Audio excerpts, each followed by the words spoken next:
ابھی آپ نے فرمایا تھا کہ تیسری جنگ عظیم یا جو عذاب آنا ہے وہ اللہ تعالیٰ کسی نیچرل ڈیزاسٹر کے طور پہ بھی بھیج سکتا ہے.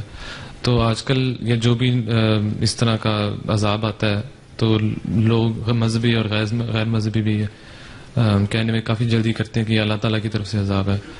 تو اس میں کس طرح ہم یہ ڈفرینشیشن کر سکتے ہیں کہ یہ نیچرل ڈیزاسٹر تھا یا یہ خدا تعالیٰ کی طرف سے عذاب ہے؟ نیچرل ڈیزاسٹر کیا ہوتا ہے؟ خدا تعالیٰ کے عذاب کو علیحدہ تو نہیں کوئی چیز بن کے آتی، وہی ہوتا ہے. اب دیکھ لو، زلزلے پہلے بھی آتے تھے، اب بھی آتے ہیں. طوفان پہلے بھی آتے تھے، اب بھی آتے ہیں. لیکن حضرت مسیح علیہ السلام نے فرمایا کہ زلزلے اور جو ہیں میری صداقت کی نشانیاں ہیں. اور اب تاریخ یہ کہتی ہے کہ گزشتہ 100 سال میں جتنے زلزلے اور طوفان آئے ہیں اس سے پہلے 1100 سال میں نہیں آئے. تو یہی تو ہم بتاتے ہیں دنیا کو، اور یہی بتانا چاہیے. اور اسی پہ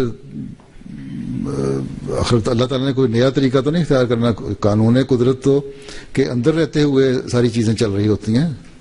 قانون قدرت سے باہر نکل کے اللہ تعالیٰ نہیں کوئی چیز کرتا. یہ چیز ذہن میں ہونی چاہیے. سمجھ آئی؟ اب یہ توائیاں جو آ رہی ہیں، عذاب جو آ رہے ہیں، کیا عذاب؟ ایک تو ان کی تعداد بڑھ گئی. نبی کے زمانے میں اللہ تعالیٰ نبی کو بتا دیتا ہے کہ یہ ہونے والا ہے، اس لیے انہوں نے جو زلزلے آنے تھے ان کی پیشگوئیاں حضرت مسیح علیہ السلام نے پہلے کر دی تھیں کہ آنے والا ہے عذاب، طاعون کا عذاب بھی آنے والا ہے. تو وہ ساری چیزیں اس زمانے میں کیونکہ نبی موجود تھا، انہوں نے اللہ تعالیٰ نے ان کو بتا دیا.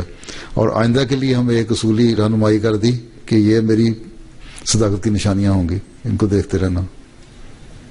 ٹھیک ہے.